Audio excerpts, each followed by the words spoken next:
Trust Once Lost, Chapter 19, The Blame Game. When Applejack left the room, I felt cold. I knew this was just part of my fear response, but I still felt uncomfortable. I walked over to the bed and pulled the blanket down with my teeth. I wanted to drape it around my shoulders, but I wasn't coordinated enough with this new body. The blanket fell in a clump, and I crawled underneath it until my head poked out the other side. I almost wished AJ would come back and hug me again just for the warmth. Stupid! Acting like a baby! I shivered and tried to draw the blanket more tightly around myself. I heard the Crusaders before I saw them. In this world where everyone has both hooves and excellent hearing, it must be nigh impossible for ponies to sneak up on each other. Or would that be nay impossible? They made a fair amount of noise coming up the stairs, but slowed their pace as they approached the door. Before they entered, they stopped and had a whispered conversation, but it was too faint of me to make out. They entered as a pack, none of them wanting to be the first into the room. They didn't immediately see me hiding under the blanket, so I spoke first. Hi, girls, I said.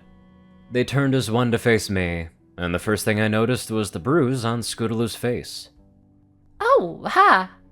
Applebloom said. Green? Clearly, they were awkward and hesitant around me. Thanks for bringing me some cake. I said. You can go back to the party if you like. I don't want you to miss it on account of me. That's alright, said Sweetie Belle. The party wasn't that fun anyway. What are you talking about? Asked Scootaloo. It's a pinky party, it's gonna be awesome! Sweetie Belle put a fetlock over her face and sighed. We're supposed to be making her feel better about missing the party. Oh. Scootaloo looked flustered. I mean, it wasn't that great. I don't really like parties anyway, I said. The three fillies glanced at each other uncertainly. God, this is awkward. Right, change the subject. I wanted to ask about the bruise on Scootaloo's face, but that might be a sore topic. Thanks for saving me when I was in the forest. I wasn't in a good way. You're welcome. I'm sorry if I said anything weird. I apologized. I wasn't really thinking clearly. Yeah. Scootaloo rubbed at her face. We noticed. Oh no. My mind made an uncomfortable connection. Did you get hurt while you were rescuing me? I asked. You really don't remember, huh? Applebloom commented. I shook my head. Look, it's not a big deal. Scootaloo insisted. Despite her orange coat, the bruising was clearly visible. It was purplish, probably a few days old. It was a little swollen, but she wasn't having any trouble opening her eye. Probably no facial fracture. It looks like you got hit pretty hard. Did you lose consciousness? I asked. Scootaloo shook her head. Did you have any blurred or double vision, headaches, nausea, or vomiting? I listed off. Look, you didn't hit me that hard, okay? Scootaloo snapped. It's fine. My throat was tightening. I wanted to apologize, but my body just wanted to cry. Oh. I managed to choke out. I fought back tears. Stupid body! I tried to breathe, but the lump in my throat was painful, and my breath turned into a shudder. I wanted to retreat further under the blanket, but I couldn't. This wasn't about me, this was about Scootaloo. I was just making myself the victim by being weak. I'd hurt her, and now I was going to steal all the sympathy just because I couldn't control my emotions. I'm sorry. I whispered, trying not to whimper. I didn't want them to feel sorry for me.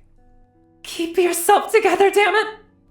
I wasn't sure if they heard me, so I repeated myself as I stood up and shook off the blanket, though I wasn't able to make eye contact. I'm sorry, I said. My vision was blurry with tears as I hurried out of the room. I have to go to the... As I turned the corner out of the room, without looking, I ran into a wall of blue fur. I looked up to see Rainbow Dash looking surprised and, for some reason, guilty? I resisted the urge to throw myself into her chest and cry. Instead, I just took an awkward step back. Oh. I rasped. Sorry, is there a bathroom on this floor? She hesitated and I looked away, too ashamed to make eye contact. Sure. She said, concerned. It's just over here. Are you okay? She guided me with a wing to another door along the hallway. The wing on my back gave me strength, and I remembered back to what Applejack had said earlier. Clearly, just keeping my emotions bottled up and under control wasn't going to work anymore. I had to tell some pony. I sat down on the floor and looked up at Rainbow, my gaze not quite making it to her eyes, stopping mid-chest. No, I said. I'm not okay. Oh. Rainbow had a profound sense of awkwardness in her voice. Are you having, bathroom problems? Now it was Rainbow's turn to look away as she desperately searched for some pony else to handle the delicate issue. I blushed at that, and it actually helped distract me from my impending breakdown. I don't have to go. I admitted. I just didn't want them to see me cry. We both froze as we heard hoofsteps coming up the stairs. Rainbow! What? AJ's voice turned from surprise to anger as she saw me. Are you serious? It's alright. Rainbow tried to placate the fuming earth pony. We were just talking. No, it ain't alright. AJ stood over the top of me protectively. I can understand wanting to protect your little sister, but coming up here so you could ambush a little filly and give her a talking to while she's all alone? I thought you were better than this. I was frozen. This was all my fault, and I couldn't think of the right words to defuse the situation. I would never!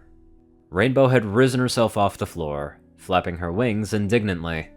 I was just showing her what the bathroom is! Uh-huh. AJ was unconvinced. And what were you doing up here in the first place?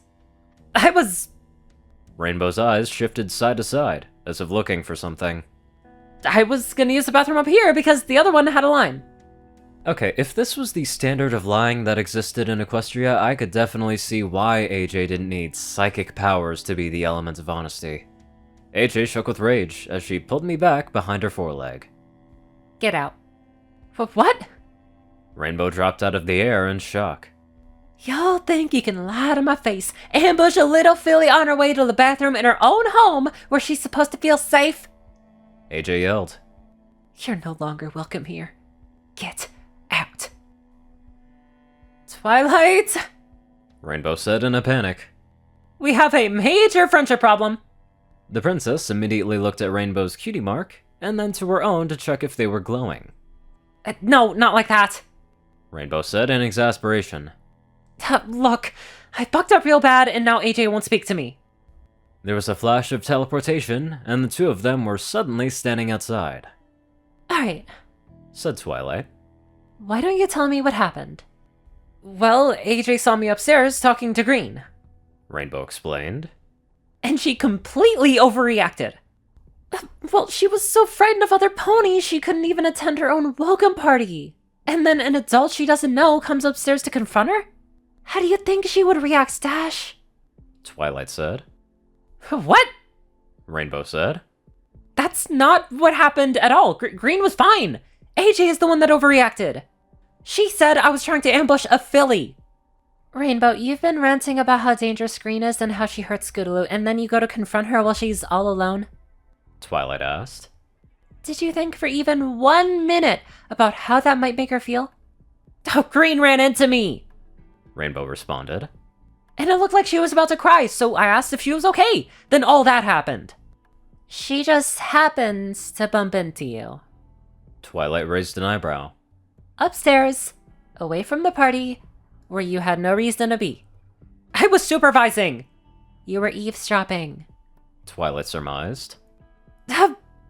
Fine! Rainbow admitted. I just wanted to make sure they were safe, okay? I believe you, Rainbow, and I'll talk to Applejack. Twilight consoled. But I think you should probably head home for the night. She's gonna need some time to cool off. If our world ever lied like them, oh dude, it'd be over.